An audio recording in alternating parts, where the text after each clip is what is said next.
하나님 말씀 말라기 4장 1절에서 3절까지의 말씀 보겠습니다. 시작. 만군의 여호와가 이르노라. 보라, 영광도 불같은 날이 이르리니 교만한 자와 악을 행하는 자는 다 지푸라기 같을 것이라.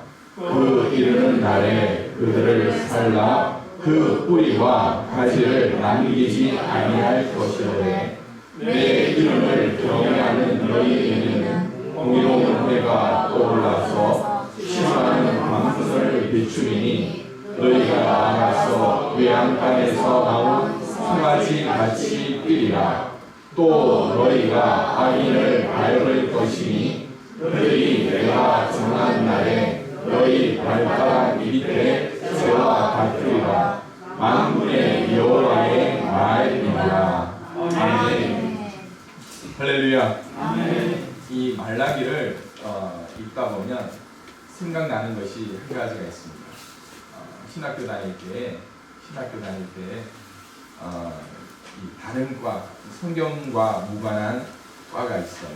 그 친구들하고 같이 이 성경 개론 수업을 듣는데 교수님이 말라기서를 펴라 했더니 이 친구가 뒤에서 말라기가 뭔지 처음 들었나 봐요. 이렇게 어리둥절하는데 그 옆에 있는 친구가 그러는 거예요. 마태복음이 앞에 있어, 마태복음. 그런데 그 친구가 마태복음도 모르더라고요. 성경을 찾다가 말라기 못 찾으시면 뭘 찾으면 됩니까? 마태복음을 찾아서 그 앞에 찾으시면 됩니다. 제가 이 말씀을 드리는 이유가요, 구약의 마지막 책인 말라기에서 신약의 첫 번째 시대의 책인 마태복음까지 가는 데는 실은 0.1초가 걸리지 않습니다. 왜요? 종이 한 장만 넘기면 되기 때문에 그렇습니다. 그러나 말라기와 마태복음의 그 쓰여진 시간의 공간에는 400년 이상의 시간이 걸려 있습니다. 그래서 이 시기를 신학자들은 신구약 중간기라고 일컫고 있습니다. 이 중간에 어떤 일이 있었느냐 하면, 말라기의 배경은 여러분 이스라엘이 패망할 때 아수르 제국이 나오죠. 그런데 이 아수르가 어디에 망합니까? 바벨론에. 그래서 이 바사 제국이 이제 그 힘에 의해서 이스라엘이 70여 년 동안 포로 생활을 하게 되죠. 그런데 이 바벨론의 영광이 이 페르시아 바사 제국의 배경이 그렇게 오래 가지는 않습니다.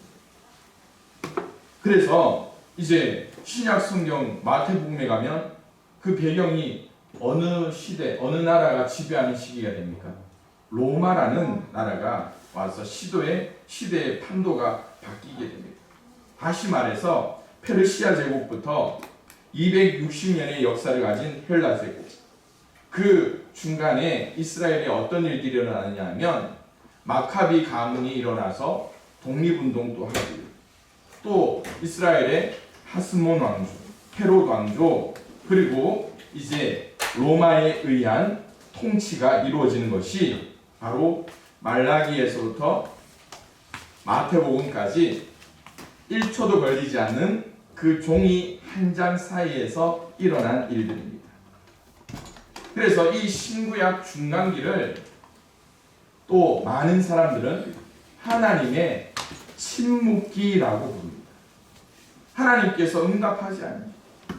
그래서 말라기 이후 400년간 선지자가 일어나지 않는 것은 하나님의 침묵, 그 외에 다른 말로 해석할 길이 없다라는 것을 보여주고 있습니다. 그러나 말라기 1장 2절에 보면 하나님께서 이렇게 말씀합니다. 여호와께서 이르시되 내가 너를 사랑하였노라. 아멘. 내가 너를 사랑하였노라. 그런데 이 이스라엘 백성이 뭐라고 대답합니까? 주께서 어떻게 우리를 사랑하셨습니까? 언제 우리를 사랑했습니까? 라고 이야기합니다. 그런데 여러분, 이 대답의 답이 뭘까요? 여러분들이 너무나 잘 아는 말씀을 제가 준비했습니다. 요한복음 3장 16절에 하나님이 세상을 이처럼 사랑하사. 네. 하나님께서 이스라엘 백성들이 내가 너희를 사랑했다. 언제 어떻게 사랑했습니까? 할 때 하나님이 세상을 이처럼 사랑하사 독생자를 주셨으니 네. 이는 그를 믿는 자마다 멸망하지 않고 영생을 얻게 하려 하십니다. 네. 다시 말해서 하나님은요, 이 신구약 중간기를 통하여서 이렇게 우리를 사랑하시기 위한 준비의 시간을 400년 동안 가지셨고, 또 그 400년의 시간을 통하여서 그 성민 이스라엘을 사랑했던 그 하나님의 사랑이 모든 민족을 사랑하기 위한 그 준비의 과정으로 삼으셨던 것이라고 성경은 보여주고 있습니다. 그때 하나님께서 보낸 마지막 사람이 누구라고요? 말라기라는 사람. 말라기는 나의 사자라는 뜻을 가진 사람입니다. 그러면서 이 하나님의 사자로서 그 마지막, 하나님의 준비기를 어떻게 보내야 했던가를, 그 시대를 반영했던 말씀이 바로 말라기라는 겁니다. 말라기 선지자는요, 바벨론 포로 귀환 이후 성전이 재건되고 에스라, 그리고 그 후에 총독 느헤미야에 의한 개혁 정책이 추진되던 그 시기에 활동했던 사람입니다. 이때는 스가랴 선지자가 이미 활동함으로 말미암아 이제 스가랴 선지자보다는 100년 후의 사람이 바로 말라기라고 이야기하는 사람들이 많습니다.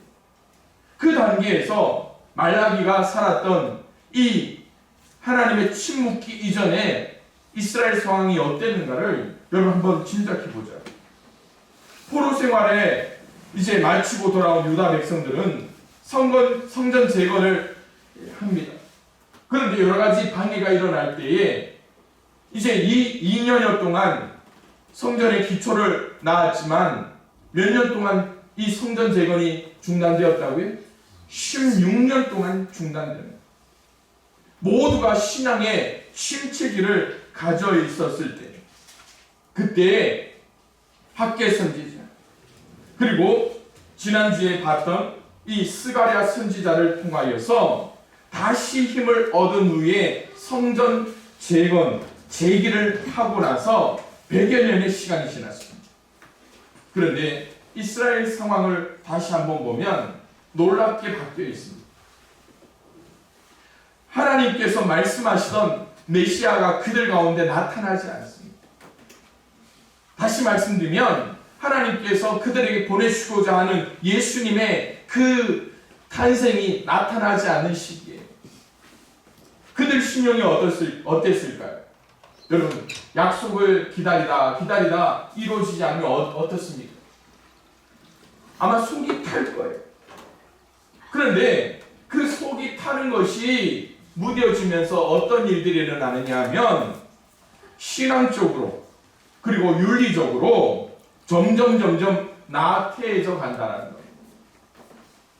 그 나태함이 제사장들에게 임합니다.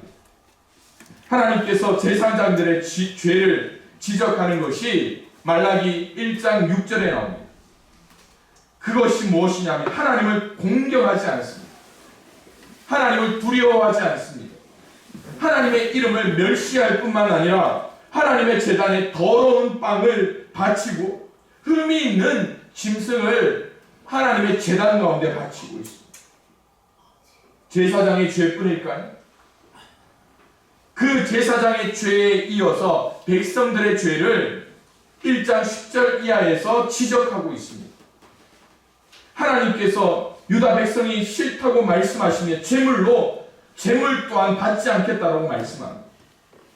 그 이유가 유다 백성이 세상 모든 것에 이방 민족들에게까지도 높임을 받는 여호와 그 하나님의 이름을 하나님의 선민이 공경하지 않고 하나님을 통하여 실증을 내고 자기들도 먹기 싫은 짐승을 하나님 앞에 바칠 뿐만 아니라 하나님의 제단을 멸시하였다는 것. 우리는 이것을 뭐라고 표현할 수 있을까요? 저는 도덕적 해이라는 단어를 한번 생각해 봅니다. 이 도덕적 해이가 무엇이냐면 정보가 불투명하고 비대칭적이어서 상대방이 향후 행동을 예측할 수 없거나 본인이 최선을 다한다 해도 자신에게 돌아온 혜택이 별로 없을 때 도덕적 해이가 발생한다는 거예요. 그런데 여러분, 좀 더 쉽게 경제 용어인 도덕적 해이를 보면 이렇게 이야기하고 있습니다. 법과 제도적 허점을 이용해서 자기 책임을 소리하거나 집단적인 이기주의를 나타내는 상태. 여러분, 여기서 볼 때에 이스라엘 백성들의 모습은 어떤 모습인가를 잘 알게 됩니다. 하나님께서 약속하셨던 메시아의 도래, 그리고 하나님께서 그들 가운데 회복시키겠다라고 하신 그 약속이 더디 이루어질 때에 하나님의 약속을 이용함으로 말미암아 자기의 책임을 소리하는 거예요. 그러면서 성민 이스라엘이 집단적인 이기주의에 빠지게 됩니다. 2400여 년 전에 이스라엘 상황, 그들의 제사장이나 모든 백성들에게 닥칠 일들에 대해서 예측할 수 없을 때에 이스라엘 백성은 그렇게 해이해지고 나태해져 있다는 겁니다. 지금 우리의 모습을 한번 되돌아보십시오. 사랑하는 성도, 지금 우리는 2400년 전 이스라엘 백성보다 잘 믿고 있다고 생각하십니까? 우리는 하나님 앞에 바로 예배하고 있다고 생각하십니까? 하나님께서 기뻐하시는 제물로 하나님 앞에 드리고 있습니까? 내 마음은 영과 진리로 하나님께 내 마음과 정성을 다 바쳐서 예배하고 있습니까? 우리의 중심을 잡지 못하면 우리도 지금 이러한 말라기, 이 영적 해이 가운데 하나님의 진노와 심판 가운데 빠질 수밖에 없다는 거예요. 뉴스를 통해 보셨죠? 교회 폐쇄법을 통과시키기 위해서 수많은 국회의원들이 도장을 찍었어요. 그뿐만이 아닙니다. 코로나가 위험한 이유가 뭔지 아십니까? 코로나 자체는 어쩌면 지나가는 독감처럼 우리는 이해할 수 있습니다. 물론 더 심한 경우도 있겠죠. 더 심각한 것이 뭔지 아십니까? 이 코로나로 인해서 이 확산될 때마다 뭘 하지 말라고 합니까? 예배하지 말라고 하는 거예요. 모이지 말라고 하는 겁니다. 이게 무엇 때문입니까? 하나님을 믿지 않는 위정자들 때문입니까? 물론 그럴 수도 있습니다. 그러나 바로 믿지 못했던 우리의 모습을 하나님 앞에 내어드려야죠. 우리가 먼저 엎드려야죠. 우리가 먼저 하나님 앞에 바로 서야죠. 그럴 때 말라기에서 주신 하나님의 말씀이 뭔지 아십니까? 주의 날이 온다라는 겁니다. 오늘 우리의 설교 제목처럼 여호와께서 정하신 날, 여호와께서 말씀하시는 그 날이 올 것이다라고 말씀합니다. 그 날이 언제인지 아십니까? 이 날이 바로 두 가지 성격을 가지고 있습니다. 첫 번째는 심판의 성격입니다. 말라기 4장 1절에 만군의 여호와가 이르노라 보라 용광로 불같은 날이 이르리니 라고 말씀하고 있습니다. 이 날이 어떤 날입니까? 교만한 자, 악한 일을 하는 자 모두를 지푸라기같이 태워버릴 것이라고 말씀하죠. 오늘 우리가 어떤 자의 자리에 있는가를 잘 생각해 보셔야 돼요. 두 번째, 이 주의 날이 어떤 날입니까? 말라기 4장 2절 말씀처럼 은혜의 성격을 가지고 있다는 것이죠. 내 이름을 경외하는 너희에게는 공의로운 해가 떠올라서 치료하는 광선을 비추리니 너희가 나가서 외양간에서 나온 송아지처럼 기뻐 뛸 것이다 라고 말씀하고 있는 거예요. 이것이 어떤 날입니까? 바로 구속사적 관점에서 예수 그리스도께서 재림하심으로 이루어지는 은혜의 날을 우리는 기다려야 된다는 것입니다. 그래서 악한 자들은 너희 발바닥 밑에서 재와 같이 될 것이지만 하나님의 그 경외하는 그 은혜를 받은 자들은 어떻게 하실 거라고요? 함께 주님과 함께 그 악인들을 짓밟으며 하나님을 찬양하는 자리에 나아가야 되는 것 아닙니까? 그러면서 4절에 보니까 이렇게 말씀합니다. 너희는 율법 곧 율례와 법도를 기억하여라. 그것은 내가 호렙산에서 내 종 모세를 시켜 온 이스라엘이 지키도록 이룬 것이다. 사랑하는 성도 여러분, 오늘 이 말씀을 통해서 어떻게 구약의 성경 전체가 마무리될 수 있는가를 우리는 생각해야 되는 거예요. 태초에 하나님이 천지를 어떻게 했다고요? 창조하신. 물론 마지막 신약 성경의 요한계시록 마지막에 하나님의 은혜를 말씀하시지만 그 은혜에 앞서 구약 성경 마지막에 우리가 바라봐야 될 것이 무엇인가를 하나님은 미리 우리에게 말씀하고 있다는 거예요. 뭘까요? 여러분, 심판의 말씀을 받으시겠습니까? 아니면 은혜의 말씀을 받으시겠습니까? 심판입니까? 은혜입니까? 채찍입니까? 당근입니까? 왜 말씀들을 못하세요? 아무래도 속으로 뭐 말해봐야 뭐 하겠습니까? 뻔히 아는 것 아닙니까? 내 신앙이 아무리 못나도 뭐 받고 싶습니까? 축복 받고 싶잖아요.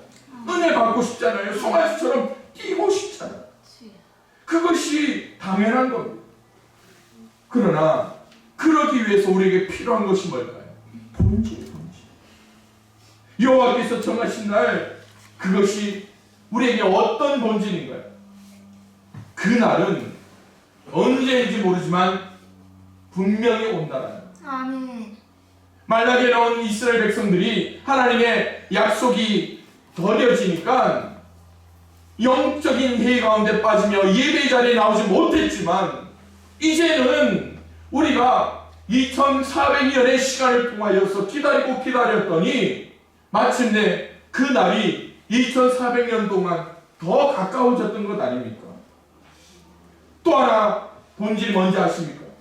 그 약속, 예수님이 오시겠다라고 약속하신 그 약속은 분명히 이루어진다. 아멘. 분명히 이루어진다. 아멘. 그런데 왜 우리는 지금 이렇게 나약해져 있냐? 저 오늘 말씀을 통해서요, 여호와께서 정하신 날, 이 날을 기다리는 이 말라기의 말씀처럼 우리가 하나님 앞에 나아가기 위해서 필요한 것이 뭐예요? 그 첫 번째로 믿음을 지키기 위해서 성도 간의 신앙의 교제에 힘써야 된다. 아멘. 오늘 말씀을 생각하면서요, 우리의 모습을 한번 되돌아봅니다. 내가 먼저 손 내밀지 못하고, 내가 먼저 용서하지 못하고, 내가 먼저 웃음 짓지 못하고. 여러분, 어디서 많이 들어본 이야기 아닙니까? 찬양에 갔습니다. 그런데요, 말라기 3장 16절 우리가 읽었던 본문 앞에 보면 이런 말씀이 있습니다. 그때 여호와를 경외하는 자들이 피차 말하네. 여호와께서 그것을 분명히 들으시고 여호와를 경외하는 자와 그 이름을 존중히 여기는 자를 위하여 뭐라고요? 여호와 앞에 있는 기념책에 기록하셨네요. 아멘. 여러분, 이 말씀에 저는 큰 은혜를 받았어요. 하나님의 축복의 메시지가 누구를 향하고 있을까를 생각할 때에 분명한 거죠. 누구를 향하고 있습니까? 여호와를 경외하는 자. 서두에 여러분 말씀하고 있습니다. 그때 여호와를 경외하는 자들이 뭐라고요? 피차 말하매라고 말씀하고 있습니다. 여기서 그때가 무엇을 의미합니까? 이스라엘 백성들 다수가 완악하게 하나님을 섬기는 것이 헛되다라고 말할 때에 하나님을 경외하는 자들은 달라야 된다는 것을 보여주고 있습니다. 아멘. 불신 가운데서 살아남은 소수의 사람들이 어떻게 하나님이 정하신 그 날을 기다려낼 것인가를 우리에게 보여주고 있습니다. 그런데 뭐라고요? 피차 말하며 무엇을 이야기했을까를 한번 상상해 보십시오. 바로 하나님을 경외하는 사람들이 서로 믿음의 교제를 나누었음을 보여주고 있는 거예요. 많은 사람들은 개인적인 노력만 가지고 신앙을 지키고자 그러다 보니까 약속이 더뎌지면서 어떻게 됩니까? 먼저 실망해버리는 거예요. 나를 격려해 줄 사람이 없습니다. 나의 기다림에 힘을 줄 사람이 없습니다. 여러분, 큰 나무 한 그루가 있습니다.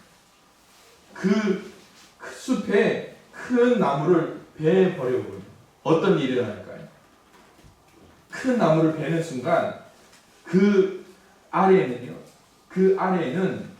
그동안 없었던 잡목들이 무성하게 되지. 그럼 무슨 이야기인지 잘 생각해 보십시오.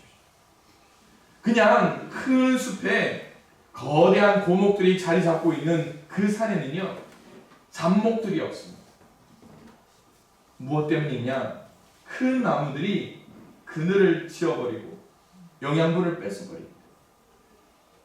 그러나 그 나무가 없어지는 순간 어떻게 됩니까? 그 산에는요, 지나갈 틈도 없이 잡목과 잡풀들로 무성해져요. 우리 신앙 가운데 믿음의 그늘이 없어지는 순간 우리는 그렇게 우리의 마음이 혼란스러워지는 것입니다. 성경에도 이런 예가 있습니다. 열왕기에 보면 하나님의 사람 엘리야가 하나님의 권능을 통하여서 수많은 바알과 아세라 선지자들을 무찌르고 하나님의 능력을 내세우는 것 가운데 있었습니다.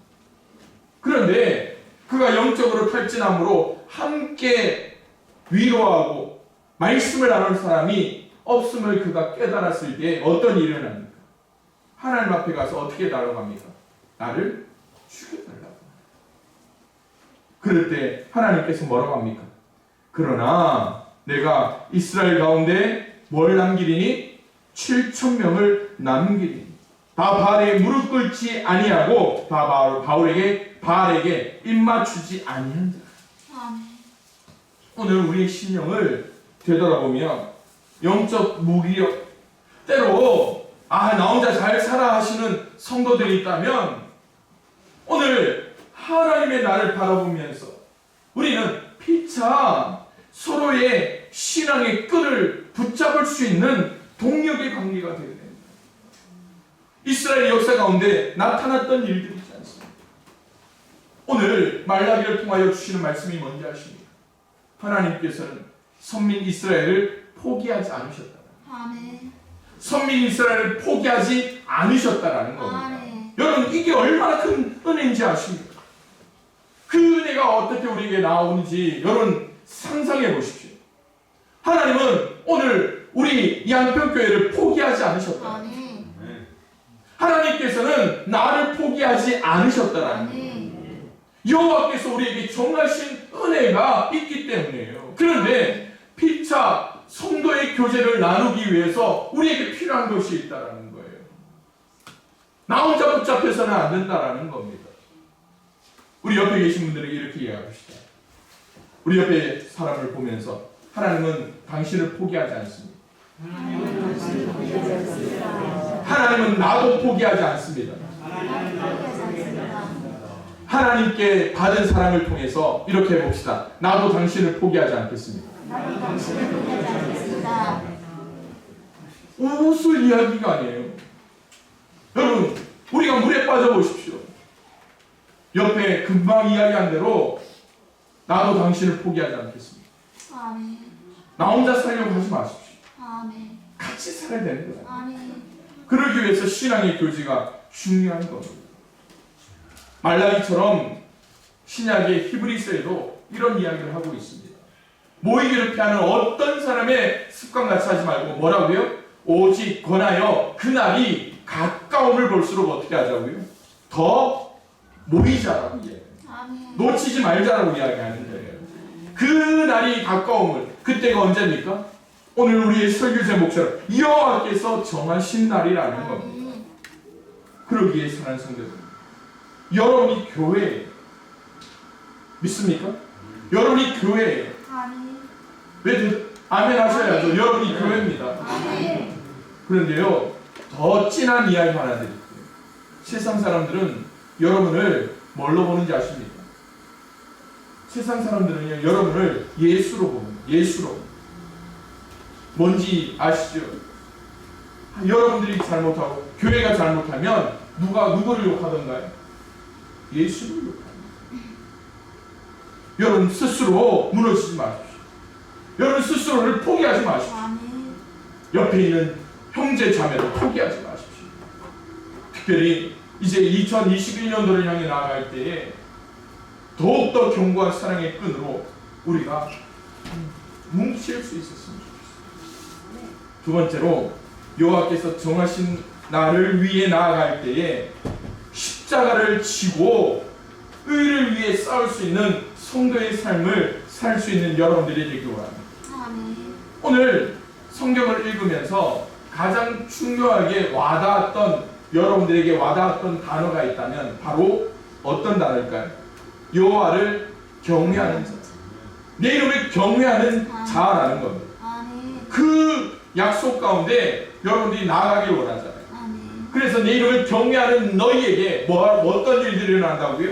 공의로운 해가 떠올라 치료하는 광선을 비추리니. 여러분, 이 약속은요, 여호와를 경외하지 않는 교만한 자와 악을 행하는 자들에게는 어떤 날입니까? 심판의 날. 심판. 여호와를 경외하는 자들은 얼마나 큰 은혜와 축복을 누릴 것인가를 우리에게 말씀하고 있거든요. 아멘. 그러나 말라기 시대에 타락한 수많은 이스라엘 백성들은 하나님의 규례를 지키며 하나님을 섬기는 것이 내게 무슨 유익이 있을까? 무슨 유익이 있을까? 스스로 회의에 빠지게 됩니다. 그래서 말라기 3장 14절을 보니까 이런 말씀이 있어요. 이는 너희가 말하기를 하나님을 섬기는 것이 헛되니 만군의 여호와 앞에서 그 명령을 지키며 슬프게 행하는 것이 무엇이 유익하리요? 라고 말씀합니다. 오늘 우리도 이런 이야기하죠. 불의와 불법이 판을 치는 세상 속에서 하나님을 믿는 것이 무슨 유익이 있는가? 하나님이 내게 밥을 주나? 하나님이 나에게 떡을 주나? 그렇게 우리는 불평과 불만을 하잖아요. 그러면서도 우리는 뭘 원합니까? 하나님의 치료를 원해요. 아멘. 그러나 여러분, 지난 수요일에도 제가 말씀드렸는데 우리에게 중요한 게 있습니다. 뭡니까? 전방 주시. 여러분, 그게 우리에게 중요한 사명 중에 하나라는 겁니다. 그것을 우리가 잊어서는 안 된다라는 겁니다. 아멘. 그런데 오늘 우리는 상황 속에 이리 흔들리고 저리 흔들리면서 많은 것을 상실해 버리는 어리석은 자가 될 때가 얼마나 많이 있는가 같습니다. 좁은 문으로 들어가요. 아멘. 자기를 부인하고 십자가를 지는 그 삶에 우리가 헌신해야 합니다. 제가 지난 주 중에 있었던 일들을 되돌아보면서 설교를 준비하는데 참 많은 것들을 찔렸어요. 많은 찔림이 있었습니다. 어떤 일이 있었느냐 하면, 아마 아는 분들도 있겠지만 우리 집사님에게 냉장고를 옮기는 일을 해봤습니다. 냉장고를 옮기는 일. 아마 같이 하셨던 분들은 아이고, 다시 냉장고 옮기라면 안 옮겨야지 라고 아마 이야기하시는 분들 있어요. 근데 제가 이 이야기를 하면서 여러분 똑같은 제 마음을 좀 느껴보시기 바랍니다. 내 삶이 냉장고, 내 모습이 냉장고입니다. 그런데 내 모습이 어디로 들어가야 됩니까? 좁은 문으로. 어디로 가야 될까요? 좁은 길을 향해서 나가요. 제일 먼저 냉장고 문을 뗐습니다. 냉장고 문을 뗐는데도 우리는 그렇게 이야기해요. 하나님 앞에 내 삶에서 가장 중요한 것들 내놓았으니까 하나님 이쯤 하면 그 문에 통과할 수 있겠죠라고 우리는 하나님 앞에 어떻게 합니까? 목을 꿋꿋이 세우고 이야기합니다. 그런데 그 문에 들어가기 위해서 우리는 큰 문을 떼야 했지만 하나님의 그 사랑은 우리에게 어떻게 다가갑니까? 그래서요 겨우겨우 그 하나의 문은 통과합니다. 그런데 두 번째 문을 통과하려고 또 냉장고 문에 있는 고리들을 하나하나 뺍니다. 그냥 쉽게 빠지는 것도 있는데 빠지지 않아가지고 연장을 새로 구입해가지고 그 문고리를 다 떼냅니다.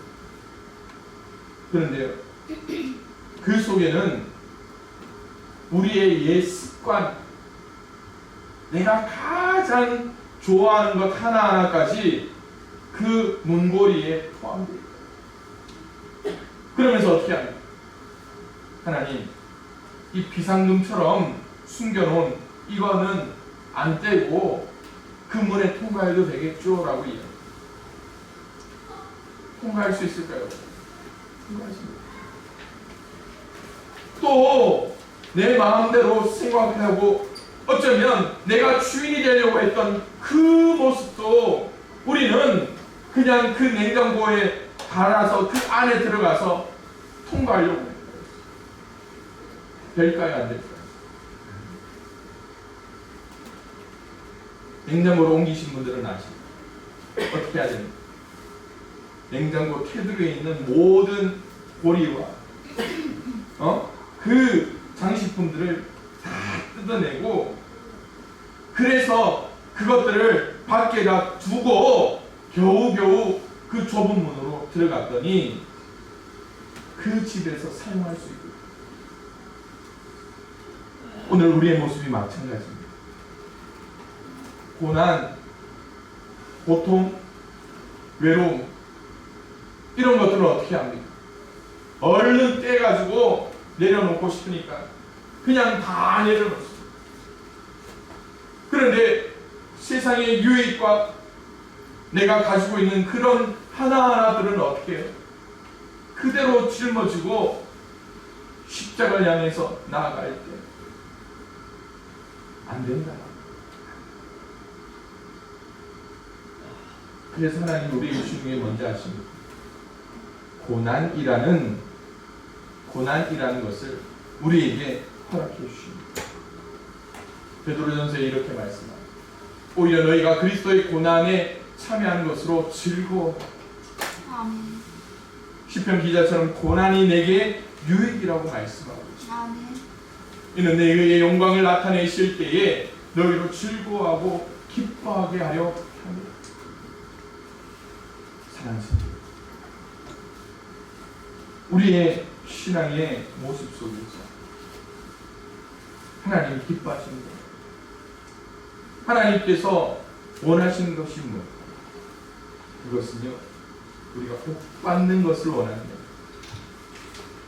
여호와께서 정하신 그 날에 우리가 그 자리에 있기를 원하십니다. 아멘. 우리 양평교회가 있기를 원하시는 거예요. 아멘. 우리 모두가 그 자리에 있기를 원하시는 거예요. 아멘.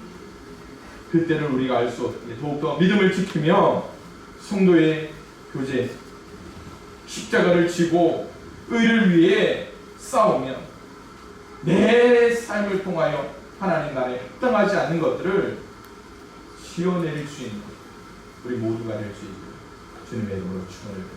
아멘. 그래서 오늘 우리가 불렀던 찬양처럼 하늘의 문 열어주셔서 하늘의 문 열어주셔서 주의 얼굴로 우리를 바라보시고 우리에게 역사하여 주옵소서. 아멘. 우리 시간 예배 전에 불렀던 그 찬양을 다시 한 번 더 부르며 우리의 마음을 하늘 앞에 성하며 나아가겠습니다.